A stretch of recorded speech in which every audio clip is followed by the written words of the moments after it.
In this screencast, we discuss how to add, subtract, and multiply algebraic expressions.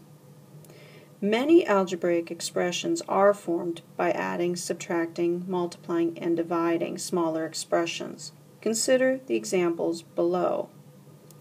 In this first case, we're multiplying the expression 2x minus 4 by the expression negative 3x plus 1.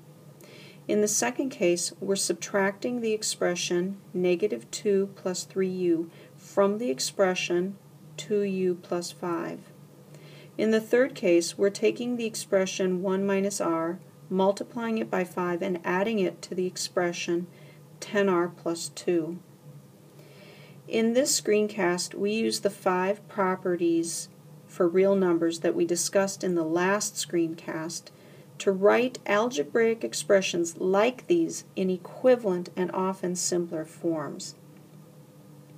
We begin by discussing expressions that are formed by adding or subtracting smaller expressions.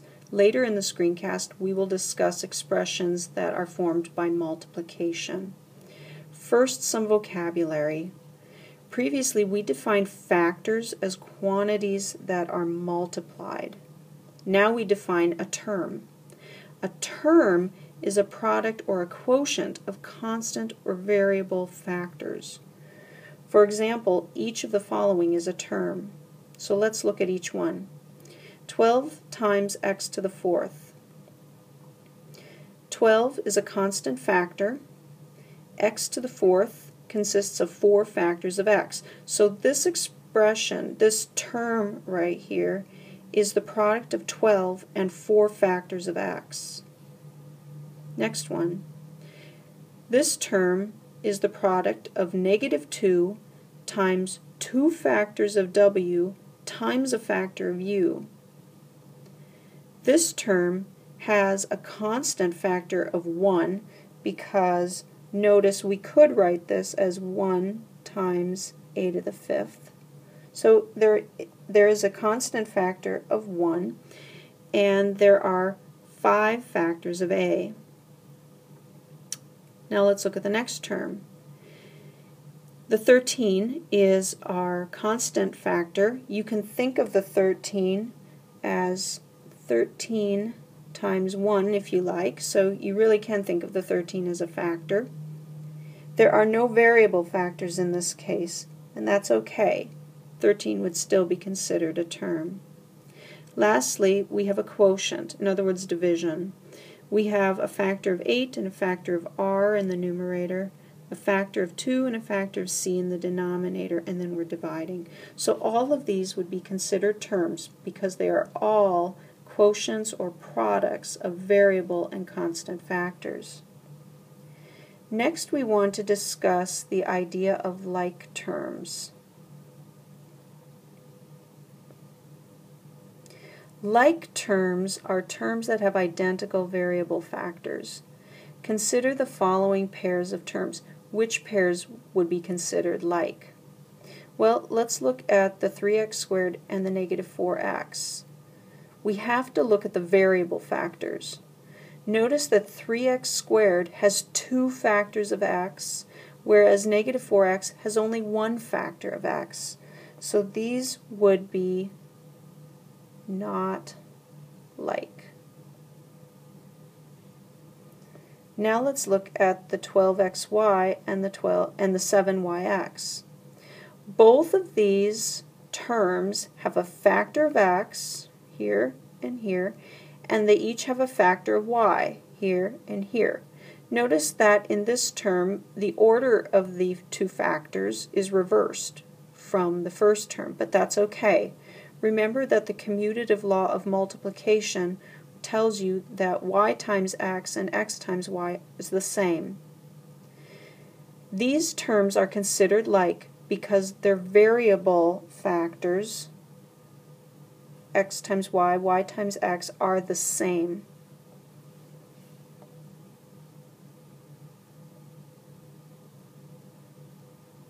Now let's look at our third case. 5 and negative 9 are each terms. Neither one has any variable factors, so we would consider these like. Why are like terms important to identify? It turns out that like terms that are added or subtracted can be combined and simplified using the distributive property. This will be helpful to know because many algebraic expressions that you are going to encounter will involve sums and differences of terms. For example, consider how the following expression is simplified. So notice in this expression there are 5 terms. 1, 2, 3, 4, 5 terms, and they are all added or subtracted. We want to be able to simplify this expression. So what we start with is observing which terms are like. 8w and 12w, those are like.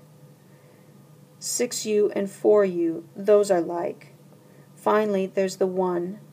There are no other terms like the 1. So the first thing we want to do is combine the like terms. Now recall that the commutative law of addition says that when you're adding quantities together, you can add them in any order you wish. Here, some of the terms are subtracted, but remember that every subtraction can be written as an addition. So we can think of this as a sum of 5 quantities, and we can perform the addition in any order we like. So I'm going to group together the 8w and the 12w as I've done here. So I'm going to perform this subtraction. Then I'm going to group together the 6u and the 4u and perform that addition. And then I'm going to subtract 1. So all I have done here is I've combined the like terms, and I've done this by just reordering the order in which the additions are performed.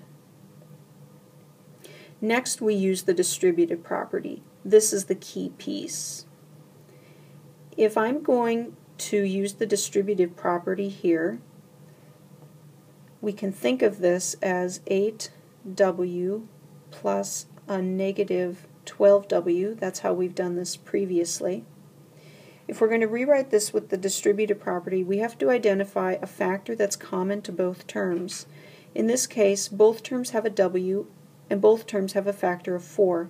So I can remove the 4w, pull it out to the front, and that will leave me with 2 plus a negative 3, or 2 minus 3. Remember where the 2 comes from. 2 times 4 gives the 8. 4 times the 3 gives that 12. So this is the distributive property right here. Again, we can use the distributive property to simplify this. We look for common factors. There's both a u and a 2 inside both terms.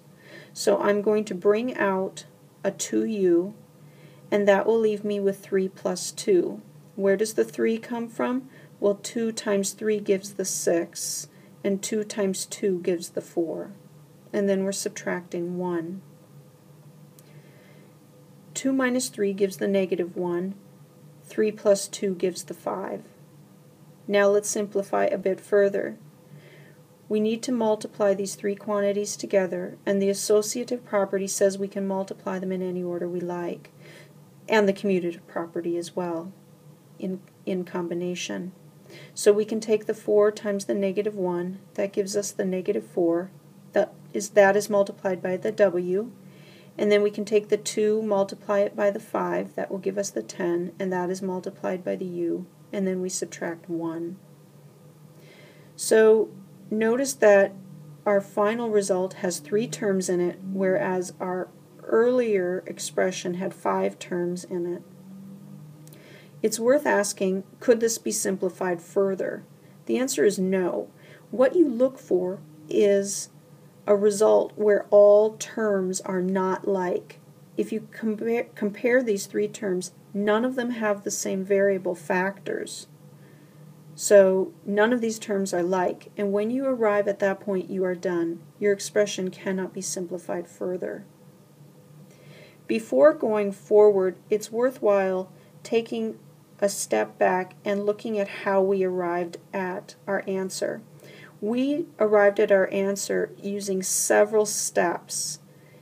Is this always necessary? And the answer is no. Many people will do this kind of a calculation in their head. Here's how they think about it, or here's how they might think about it. Suppose you have 8 W's and you take away 12 W's. How many W's would you expect to have when you're done? Well, 8 take away 12 is -4, so you would expect to have -4 W's when you're done. That's how many people will think about this. Similarly, if you have 6 U's and you add to that 4 more U's, how many U's will you have? Well, you'll have 10 U's.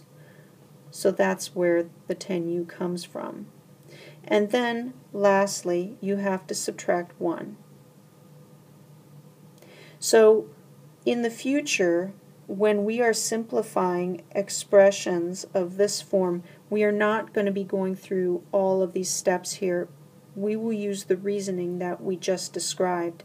But keep in mind that although we will be talking with the language I've just mentioned, what's going on behind the scenes is this calculation here, combining like terms, using the distributive property, and simplifying. So there are several steps that we are mentally combining into one small step. Okay, let's go ahead and look at example 6.5. Simplify the following expressions by performing the indicated additions and subtractions. So notice in parts A and B, what you are doing is adding and subtracting several terms together. Let's look at part A.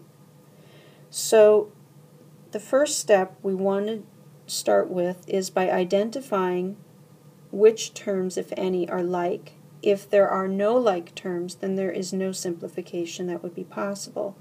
But in this case, we have a -3p, we have the 4p, and the 6p. Those are like. And then we're adding 2. So we start by reordering the additions so that we can combine the like terms. Notice there is some subtraction here. We're subtracting 4p, but instead of subtracting 4p, we can think of it as adding a -4p. So really, you can think of this whole expression as an addition problem. And remember that additions can be performed in any order you like. So we're going to regroup this so that we are performing the additions. We're performing the additions involving all of the p terms first. And then we add 2. Okay, so let's simplify. We have -3p minus 4p. How many p's would that give us? Well, -3 minus 4 is a -7, so this should give us -7 p's. But then we're adding 6 p's. So how many p's should we have when we're done? -1 p. And then we're adding 2. So this expression is simpler than the one we started with, but is it in simplest form? If we look at the 2 terms we're left with, notice they are not like. Therefore, this result is in simplest form. The only thing we could do would be to rewrite this as -p plus 2, or rather 2 minus p. In a textbook, you would see this given instead of this. Now let's look at part B. Again, we start by identifying any terms that are like. In this case, the 6x squared and the 5x squared are like. The 4x and the 2x are like. And then we have this -3 and the 5. Again, we view this as an addition problem, 6 quantities that are added, and we can perform the additions in any order we wish. So I'm going to group together the additions involving the x squared terms. I have 6x squared minus 5x squared. I have 4x plus 2x, and then I have negative 3 plus 5x. Okay. Now we perform the subtraction. This is where the distributive law would come in. We have 6x squareds, take away 5x squareds. How many x squareds are remaining? Well, that would be 1x squared. Next, we have 4x plus 2x. If you have 4 x's and you add 2 x's, how many x's do you have? Well, that would be 6 x's. Lastly, we have negative 3 plus 5, and that, of course, is 2. This expression is simpler than the one we started with. The first expression had 6 terms, and now we're down to 3.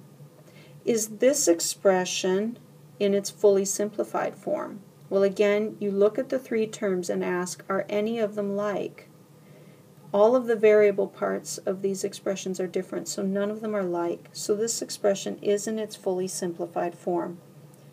The only thing we could do is rewrite this as x squared plus 6x plus 2. So the change that I made is in deciding not to write the factor of 1 in front of the x squared.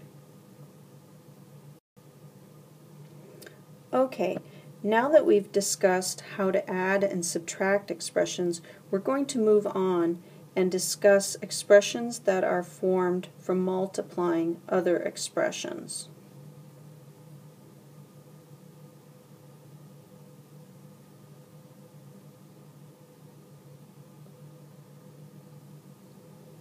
So let's look at example 6.6.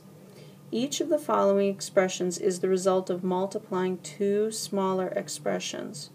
Perform the indicated multiplications and simplify. So you can see here in part A we're multiplying 2 expressions, 7b cubed by negative 3b.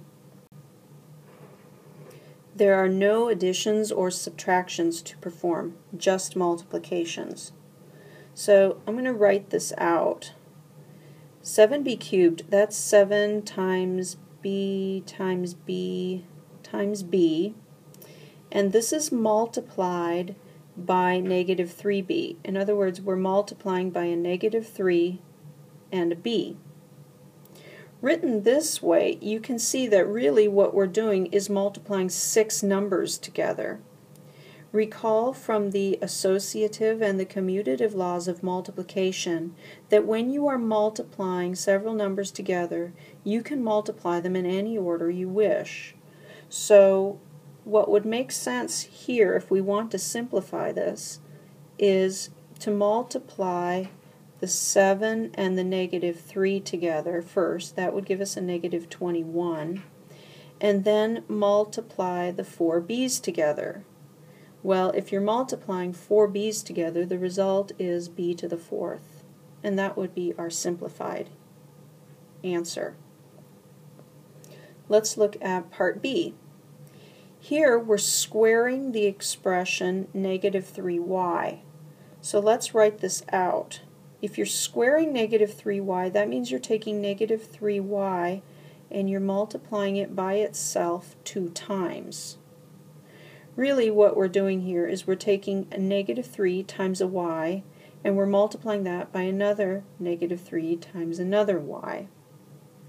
And again, the associative and the commutative laws of multiplication tell us we can perform this multiplication in any order we like.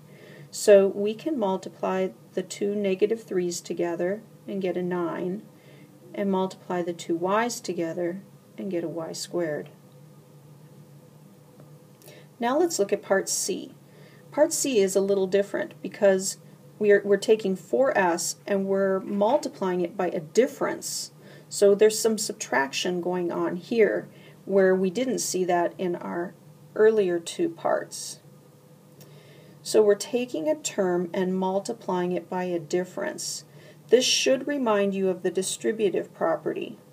Recall that the distributive property says if you have a number times a sum, you can calculate the product by taking the number and multiplying it by each term of the sum and then adding. Well, in part C, we're multiplying not by a sum but by a difference. But we've learned you can write every difference as a sum. This is 4s times 6s plus a negative 2. So really, this expression fits this template right here.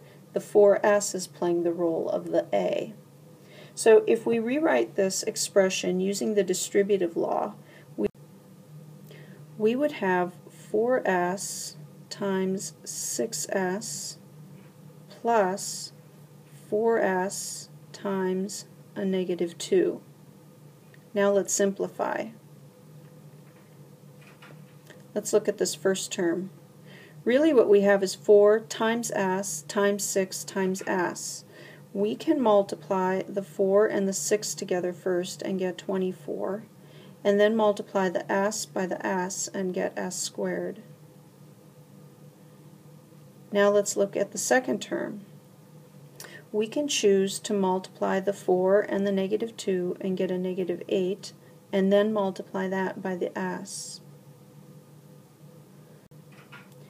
Instead of multiplying this as a sum, we would generally write this as 24s squared minus 8s. Okay, now let's go ahead and look at part D. In D, we are multiplying two sums together. So we have a plus b, that's one expression, c plus d, that's another expression, and we're multiplying them. In this case, the multiplication we're being asked to do somewhat resembles the distributive property. We have a sum right here, just like in the distributive property, but it's multiplied by this other sum here, rather than just one number. But we can still use the distributive property to simplify this. If we think of this a plus b here as playing the role of the a up there. So let's try this out. So if I rewrite this expression using the distributive property, I would take this a plus b and multiply it by the first term of the sum, and I would take the a plus b and multiply it by the second term from that sum.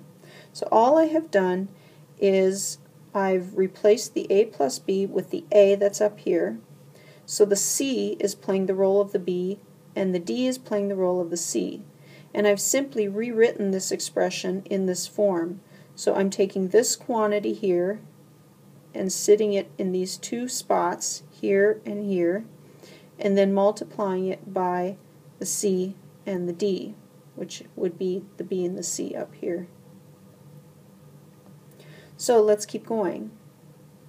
If I look at the two terms that have resulted, I can see that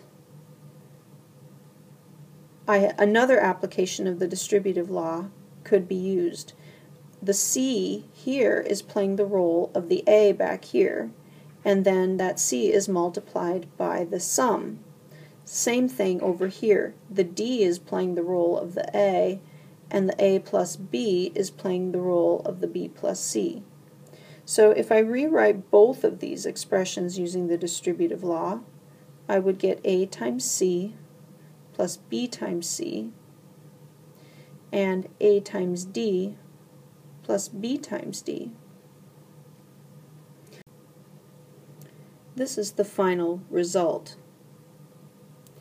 It will often happen in your algebraic career that you will be asked to multiply sums, like in this example.